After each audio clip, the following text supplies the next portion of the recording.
The ticket stub. The year was 2023, and the world had long forgotten the mystery of the Midnight Express, a luxury train that vanished into the cold embrace of the Swiss Alps in 1923. The train, carrying some of Europe's most elite passengers, had disappeared without a trace, leaving behind only questions and whispers of foul play. For a century, the case had remained unsolved, a ghost story told in hushed tones by railway enthusiasts and historians alike. Eleanor Hartman had always been fascinated by the story. As a child, she would sit by the fireplace, listening to her grandmother recount the tale of her great-grandfather, Charles Hartman, a wealthy industrialist who had boarded the Midnight Express that fateful night. Charles had never been seen again, and his disappearance had cast a long shadow over the Hartman family. Eleanor's grandmother had often spoken of a ticket stub, the last tangible connection to Charles, but it had been lost to time, or so they thought. One rainy afternoon, while sorting through a dusty box of old family heirlooms in the attic of her grandmother's house, Eleanor stumbled upon a small, yellowed envelope. Inside was a single, fragile ticket stub. The words Midnight Express, December 14, 1923, were printed in elegant script, and beneath them, a seat number, Car 7, Seat 12.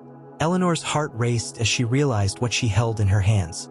This was the ticket stub her grandmother had spoken of, the last piece of evidence connecting her family to the vanished train. Determined to uncover the truth, Eleanor began to research the Midnight Express. She spent weeks poring over old newspapers, railway records, and historical archives. The more she learned, the more questions she had. The train had been found abandoned in a remote part of the Swiss Alps, its engines still running, but there was no sign of the passengers or crew. The investigation had been swift and inconclusive, with authorities attributing the disappearance to a possible avalanche. But Eleanor wasn't convinced. The train had been found on a clear night, with no evidence of an avalanche or any other natural disaster. Something more sinister had happened on that train, and Eleanor was determined to find out what. Her research led her to a small, obscure museum dedicated to the history of European railways. Among its collection was a replica of one of the carriages from the Midnight Express. The museum's curator, an elderly man named Heinrich, was more than happy to share his knowledge with Eleanor. He explained that the train had been a marvel of its time, equipped with the latest technology and luxurious amenities. But he also hinted at something darker, something that had been buried in the annals of history. Many believe the train was cursed, Heinrich said, his voice low and conspiratorial. There were rumors of strange occurrences before it vanished. Passengers reported hearing whispers in the night, seeing shadows move in the corners of their eyes. Some even claimed to have seen a figure in black, watching them from the shadows. Eleanor listened intently, her mind racing. Could there be a connection between these strange occurrences and the train's disappearance? She knew she had to see the replica carriage for herself. Heinrich led her to a dimly lit room at the back of the museum, where the carriage stood, preserved in eerie detail. As Eleanor stepped inside, she felt a chill run down her spine. The carriage was a perfect replica of Car 7, the very car her great-grandfather had boarded. She walked slowly down the aisle, her fingers brushing against the plush seats. When she reached seat 12, she paused. Something about the seat felt off. She knelt down and examined it more closely. There, hidden beneath the seat, was a small, almost imperceptible latch. Her heart pounding, Eleanor pulled the latch, and to her astonishment, a hidden compartment slid open. Inside was a small, leather-bound journal. The cover was worn and cracked with age, but the words Charles Hartman were still visible, etched in gold. Eleanor's hands trembled as she opened the journal. The pages were filled with her great-grandfather's handwriting, detailing his journey on the Midnight Express. But as she read on, she realized that this was no ordinary travel diary. Charles had been documenting something far more sinister, a conspiracy that reached the highest levels of power.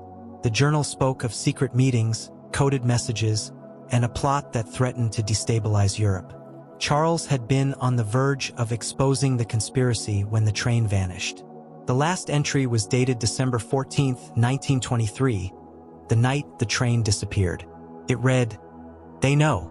I fear I may not make it off this train alive. If this journal is found, know that the truth lies in the mountains. Seek the Black Raven." Eleanor's mind raced. What was the Black Raven? And what truth lay hidden in the mountains? She knew she had to find out. But as she closed the journal, she noticed something else in the compartment. A small, intricately designed key. The key was unlike anything she had ever seen, with a strange symbol etched into its handle. It looked like a raven in flight. Eleanor knew that this key was the next piece of the puzzle.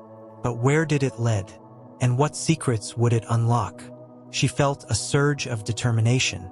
She would follow in her great-grandfather's footsteps, no matter where they led. The mystery of the Midnight Express was far from over, and Eleanor was ready to uncover the truth. The Black Raven. Eleanor sat in the dimly lit museum carriage, clutching the leather-bound journal and the mysterious key. Her mind was a whirlwind of questions, but one thing was clear.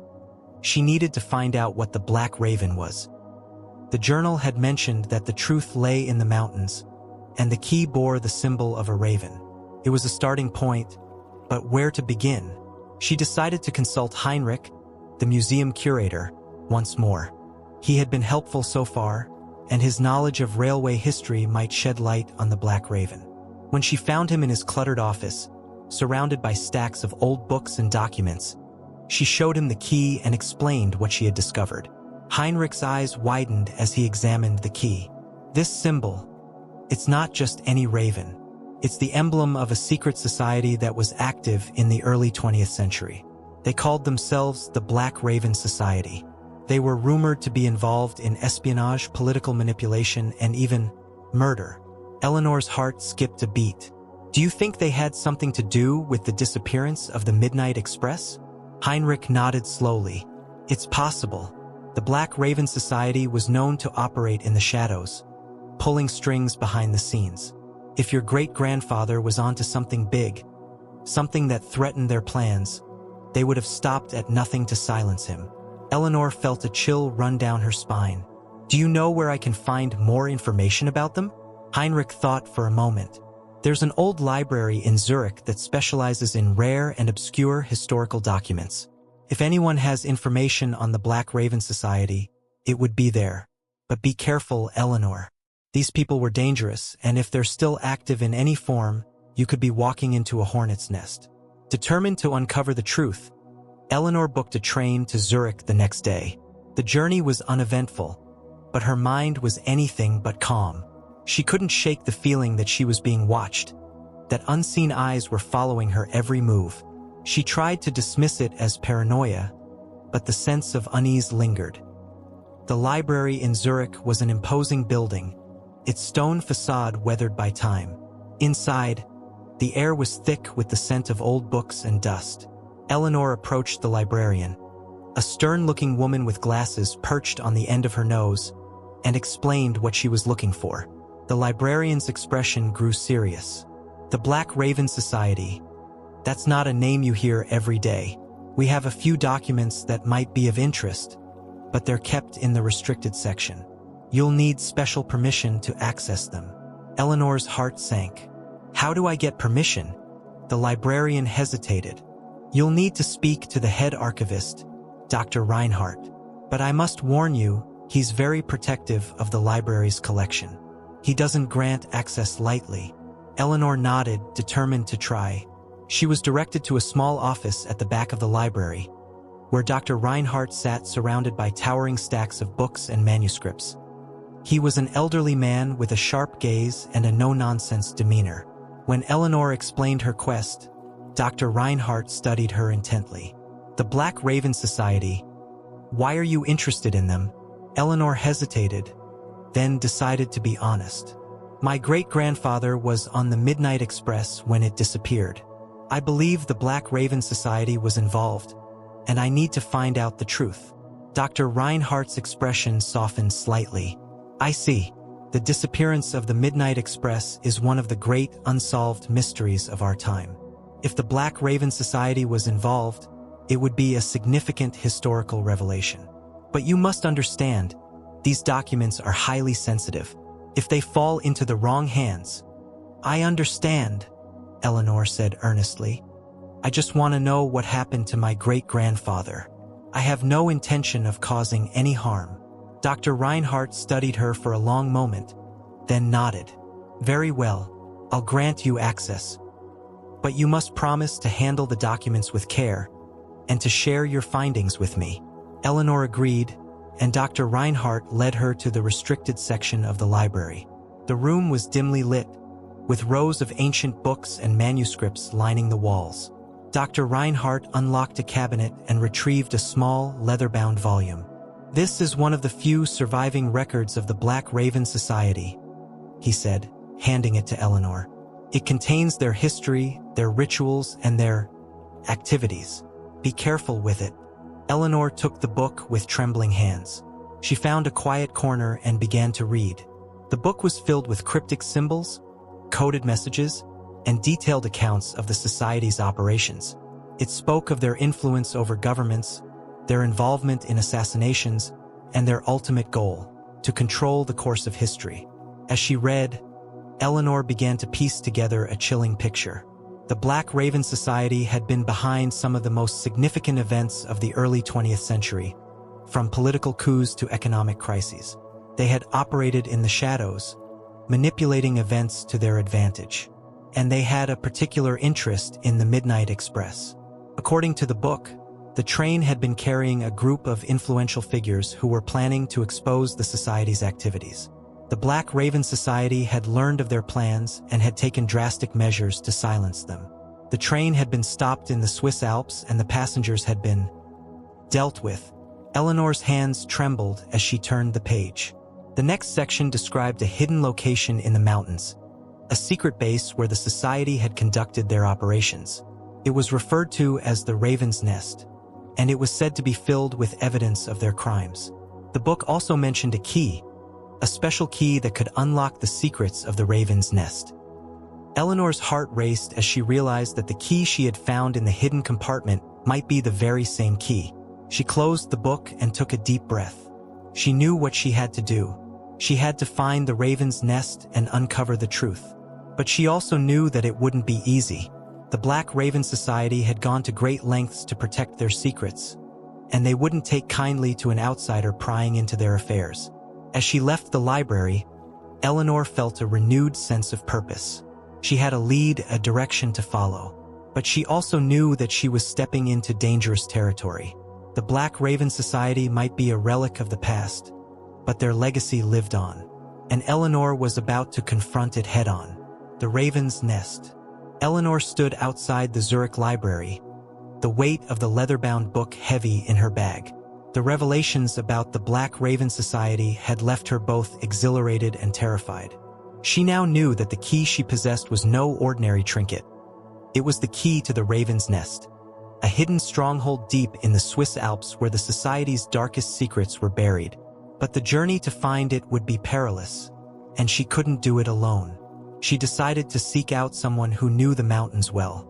A friend of her grandmother's, an elderly mountaineer named Klaus, lived in a small village at the base of the Alps. Klaus had spent his life exploring the region and was said to know every trail, every cave, and every hidden path. If anyone could help her find the Raven's Nest, it was him. The train ride to Klaus's village was a scenic one, but Eleanor barely noticed the breathtaking views. Her mind was consumed with thoughts of what lay ahead. When she arrived, she found Klaus in his cozy cabin, surrounded by maps and climbing gear. He was a wiry man in his late 70s, with a weathered face and eyes that sparkled with curiosity. "Eleanor Hartman," he said with a warm smile. "I haven't seen you since you were a child. What brings you to my neck of the woods?" Eleanor explained everything: the ticket stub, the hidden compartment, the journal, and the key. Klaus listened intently, his expression growing more serious with each revelation. When she finished, he leaned back in his chair and stroked his beard. "The Raven's Nest," he murmured. "I've heard whispers of it over the years, but I always thought it was just a legend. If it's real, it's well hidden. But if anyone can find it, I can." Eleanor felt a surge of relief. "Will you help me?" Klaus nodded. "Your grandmother was a dear friend, and I owe it to her to help you. But you must understand, Eleanor, this won't be easy. The mountains are unforgiving, and if the Black Raven Society is still active in any way, they won't take kindly to us poking around. I understand, Eleanor said firmly, but I have to do this, for my great-grandfather, and for all the others who disappeared on that train. Klaus agreed to accompany her, and they spent the next few days preparing for the expedition. They gathered supplies, studied maps, and planned their route. Klaus warned Eleanor that the journey would be grueling, but she was undeterred. She was determined to see it through. On the morning of their departure, the sky was clear, and the air was crisp. They set out on foot, following a narrow trail that wound its way up into the mountains. The first day was relatively easy, with well-marked paths and gentle slopes. But as they climbed higher, the terrain grew more challenging. The air grew thinner, and the temperature dropped sharply. By the third day, they were deep in the mountains, far from any signs of civilization. The landscape was rugged and wild, with towering peaks and deep valleys. Klaus led the way, his experience evident in every step. Eleanor followed closely, her determination keeping her going despite the fatigue. As they pressed on, Eleanor couldn't shake the feeling that they were being watched. She mentioned it to Klaus, who nodded grimly. "The mountains have eyes," he said. "But whether it's the Black Raven Society or just the wilderness playing tricks on us, we can't let our guard down." That night, as they camped in a small clearing, Eleanor took out the key and examined it in the flickering light of the fire. The raven symbol seemed to glint ominously, as if mocking her. She wondered what secrets it would unlock, and what horrors lay hidden in the raven's nest. The next morning, they resumed their journey. Klaus had a hunch about a particular valley that matched the descriptions in the book. As they approached it, the landscape grew even more forbidding. The valley was narrow and shadowed, with steep cliffs on either side. At its far end, partially hidden by a thick mist, was a dark, jagged opening in the rock. "That's it," Klaus said, his voice barely above a whisper.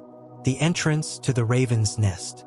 Eleanor's heart pounded as they approached the opening. It was a cave, its mouth wide and menacing.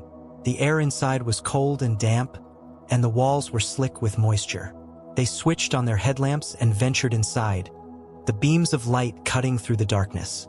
The cave was vast, with tunnels branching off in every direction. The walls were lined with strange carvings, ravens, symbols, and cryptic messages. Eleanor felt a shiver run down her spine as she realized that they were walking in the footsteps of the Black Raven Society. After what felt like hours of navigating the labyrinthine tunnels, they finally reached a massive iron door. It was old and rusted, but still imposing. In the center of the door was a keyhole shaped like a raven. Eleanor's hands trembled as she took out the key. She inserted it into the keyhole and turned it slowly. There was a loud click, and the door creaked open, revealing a chamber beyond. The chamber was filled with artifacts, old documents, weapons, and strange devices. But what caught Eleanor's attention was a large, ornate chest in the center of the room. It was covered in intricate carvings, and the raven symbol was prominently displayed on its lid. Eleanor approached the chest and opened it. Inside were stacks of papers, photographs, and maps. As she sifted through them, she realized that they were evidence of the Black Raven Society's activities. Detailed records of their operations, their members, and their crimes. But there was something else in the chest. A small, leather-bound book similar to the one she had found in the museum. She opened it and began to read. The book contained the names of the passengers on the Midnight Express, along with notes on their backgrounds and the reasons they had been targeted. Her great-grandfather's name was among them, and next to it was a single word: eliminated. Eleanor felt a surge of anger and sorrow. She had found the truth, but it was far darker than she had imagined. The Black Raven Society had orchestrated the disappearance of the Midnight Express to silence those who threatened their power. And they had done it with ruthless efficiency. As she closed the book, she noticed something else in the chest. A small, sealed envelope. She opened it and found a letter, addressed to her. It was written in her great-grandfather's handwriting. "To whoever finds this," it began, Know that the truth is more dangerous than you can imagine. The Black Raven Society is not just a relic of the past. It is alive and well, and its reach extends far beyond these mountains. If you are reading this, you are already in danger. But you must not let them win. The world must know the truth. Eleanor's hands trembled as she read the letter. She realized that her journey was far from over. The Black Raven Society was still out there, and they would stop at nothing to protect their secrets. But she was determined to expose them no matter the cost. Klaus placed a hand on her shoulder. "We need to get out of here," he said urgently. "If they find us here, we're dead." Eleanor nodded, stuffing the documents and the letter into her bag. They hurried out of the chamber, retracing their steps through the tunnels. But as they reached the entrance of the cave, they were met with a chilling sight. Standing in the mist were several figures, dressed in black and wearing masks shaped like ravens. They were silent and still, their eyes fixed on Eleanor and Klaus. The Black Raven Society had found them. The society's shadow. The figures in black stood like statues, their raven masks glinting in the dim light filtering through the mist. Eleanor's heart raced as she and Klaus froze at the cave's entrance. The air was thick with tension, and the silence was deafening. Then, one of the figures stepped forward, his voice cold and measured. "You shouldn't have come here," he said. "The Raven's Nest is not for outsiders." Eleanor clutched the bag of documents tightly, her mind racing. She knew she had to think fast. Klaus, ever the pragmatist, stepped slightly in front of her, his voice steady despite the danger. "We mean no harm," he said. "We're just historians researching the past. There's no need for trouble." The masked figure tilted his head, as if considering Klaus's words. But then he gestured to the others, and they began to close in. Eleanor realized that negotiation wasn't an option. These people weren't just protectors of a secret, they were enforcers of a legacy that had lasted a century. "Run!" Klaus shouted, grabbing Eleanor's arm and pulling her toward a narrow path that led away from the cave. The figures in black gave chase, their movements swift and silent. Eleanor and Klaus sprinted through the rocky terrain, their breaths coming in ragged gasps. The path was treacherous, with loose stones and steep drops, but Klaus's knowledge of the mountains kept them ahead of their pursuers. As they ran, Eleanor's mind raced. She couldn't let the Black Raven Society take the documents she had found. They were the only evidence of the conspiracy, the only way to expose the truth. But how could she escape with them? Klaus led her to a hidden crevice in the rocks, barely wide enough for the two of them to squeeze through. They ducked inside, pressing themselves against the cold stone as the masked figures ran past. Eleanor held her breath, her heart pounding in her ears. After what felt like an eternity, the sound of footsteps faded, and Klaus whispered, "We need to keep moving. They'll double back soon." They emerged from the crevice and continued their descent, moving as quickly and quietly as possible. The mist thickened as they reached lower elevations, providing some cover but also making it harder to see. Eleanor's legs ached, and her lungs burned, but she pushed through the pain. She couldn't stop now.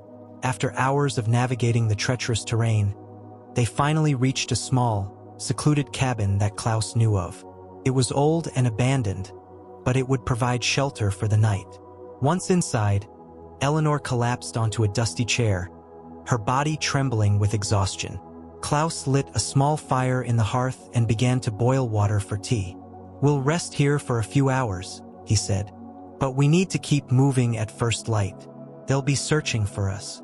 Eleanor nodded, her mind still reeling from the encounter.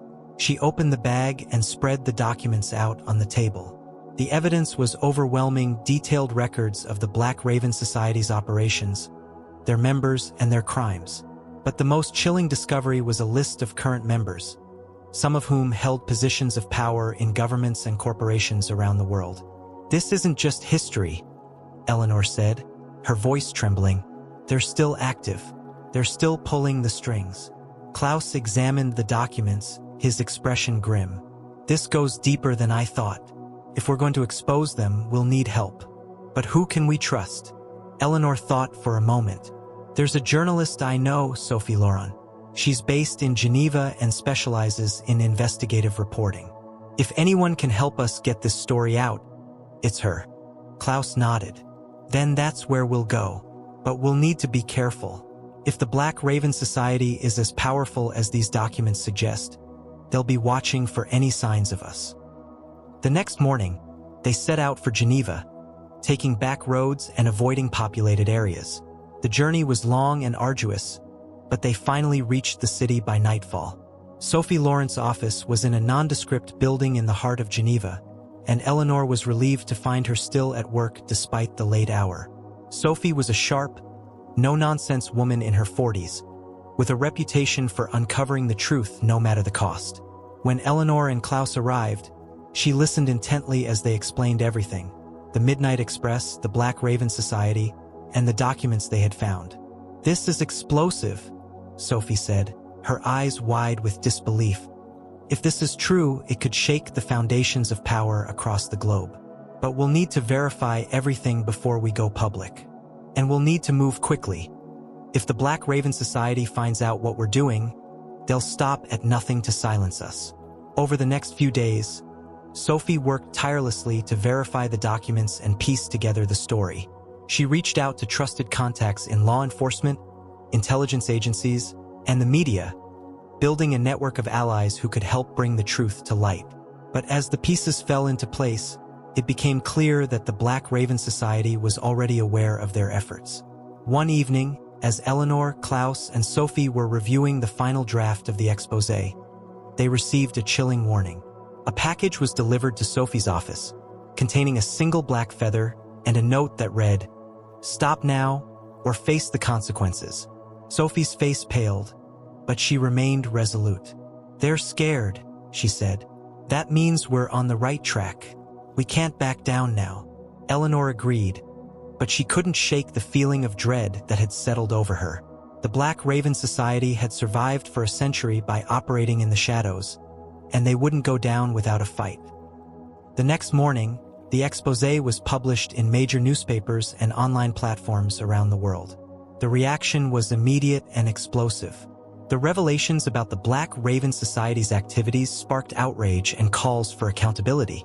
Governments launched investigations, and high-profile figures named in the documents began to resign or face charges. But the victory was short-lived. That night, as Eleanor and Klaus prepared to leave Geneva, they were ambushed by masked figures in a dark alley. The fight was brief but brutal. Klaus managed to fend off their attackers long enough for Eleanor to escape, but he was badly injured in the process.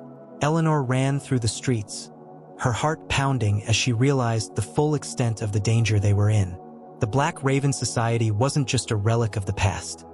It was a living, breathing entity, and it would stop at nothing to protect its secrets. She found refuge in a small church, where she called Sophie for help. Sophie arrived quickly, her face pale with worry.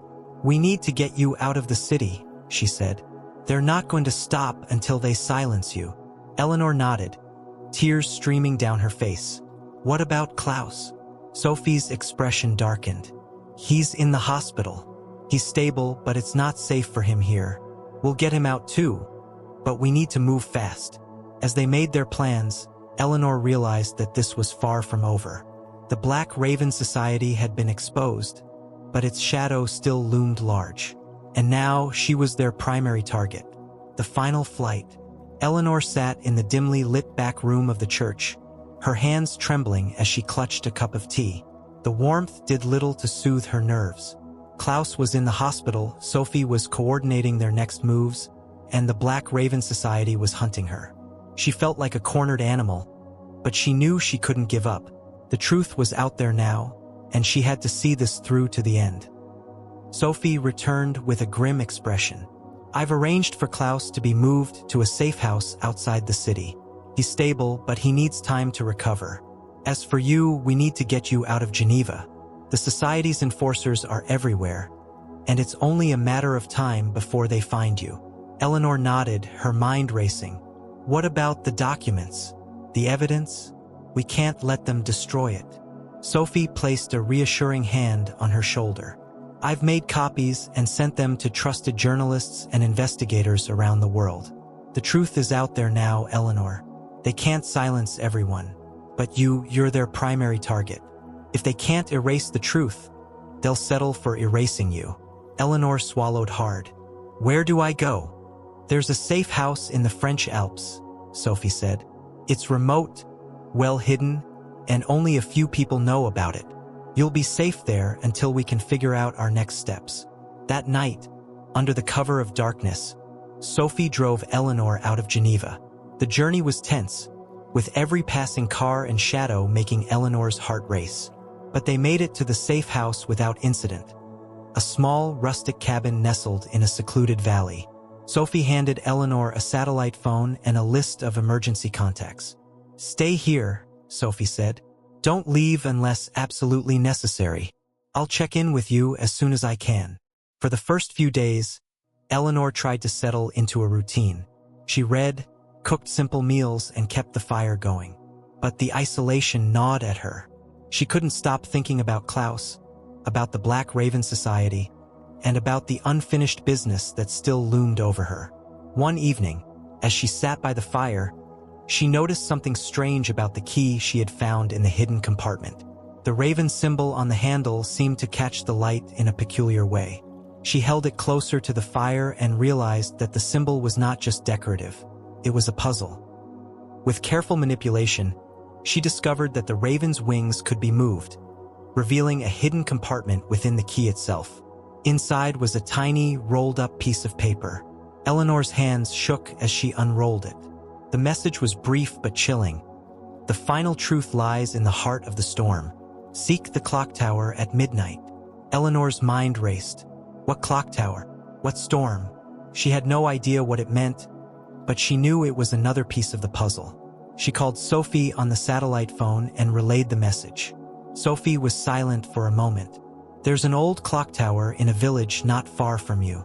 It's been abandoned for decades, but it's said to have been a meeting place for the Black Raven Society in the early 20th century. If there's more evidence there, we need to find it." "But it's a trap," Eleanor said. "They'll be expecting me." "Probably," Sophie admitted. "But if we don't act, they'll keep coming for you. This might be our only chance to end this." Eleanor took a deep breath. "Then I'll go. But I need your help." Sophie agreed to meet her at the clock tower the following night. Eleanor spent the next day preparing, her nerves on edge. As night fell, she made her way to the village, her heart pounding with every step. The clock tower loomed in the distance, its silhouette stark against the moonlit sky. Sophie was waiting for her at the base of the tower. "Are you ready?" she asked. Eleanor nodded. "Let's finish this." They entered the clock tower, their footsteps echoing in the empty space. The interior was dark and dusty, with cobwebs hanging from the rafters. As they climbed the stairs, Eleanor felt a growing sense of dread. At the top, they found a small room filled with old documents, photographs, and artifacts, all related to the Black Raven Society. But before they could examine anything, the door slammed shut behind them. Eleanor spun around to see a figure step out of the shadows. A man in a black suit, his face obscured by a raven mask. "You've caused us a great deal of trouble," he said, his voice cold and menacing. "But this ends tonight." Eleanor's heart raced, but she stood her ground. "You can't silence the truth. The world knows about you now." The man laughed, a hollow, mocking sound. "The world will forget. It always does. But you won't live to see it." As he advanced, Sophie stepped forward, holding up a small device. "Back off," she said. "I've wired this place to blow. If you take another step, we all go down." The man hesitated, his mask hiding any expression. For a moment, the room was silent. Then, with a sudden movement, he lunged at Sophie. Eleanor reacted instinctively, grabbing a heavy candlestick and swinging it at the man's head. He crumpled to the ground, unconscious. Sophie exhaled sharply. "That was close.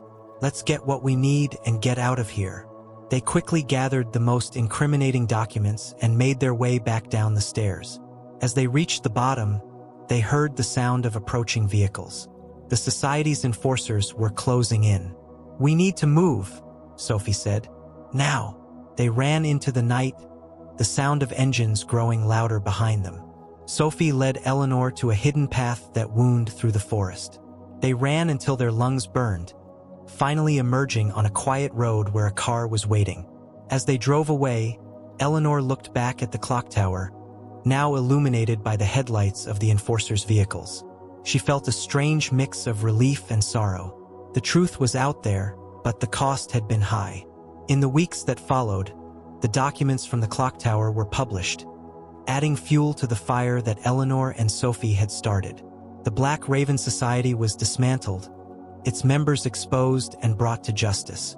Klaus recovered from his injuries and joined Eleanor and Sophie in their efforts to ensure that the truth would never be buried again. But Eleanor knew that the fight wasn't over. The Black Raven Society had been defeated, but its legacy would linger. She vowed to continue her work, to uncover the secrets that still lay hidden in the shadows. As she stood on a mountaintop one clear morning, looking out at the world below, Eleanor felt a sense of peace. She had honored her great-grandfather's memory and uncovered the truth he had died trying to expose. The Midnight Express would no longer be a mystery, and the passengers who had vanished would be remembered.